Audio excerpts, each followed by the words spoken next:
आज बताओ तुम क्लास में क्या पीना चाहोगे? माल पिएंगे हम तो माल पिएंगे, माल संगे चखना और बीड़ी पिएंगे। अरे तुम्हें डर नहीं लगता है? तुम दारू पिएगा? नहीं पिएंगे हम तो नहीं पिएंगे, बीड़ी सिगरेट भी हम नहीं पिएंगे। अरे इसका मतलब तुम बीड़ी सिगरेट पीता है रे? पहले पीते थे अब छोड़ दिए हैं, टच भी नहीं करबो कसम खाए हैं।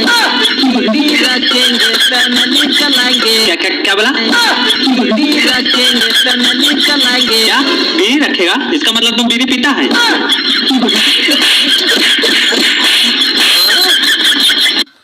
हो गया। अमन आज बताओ तुम क्लास में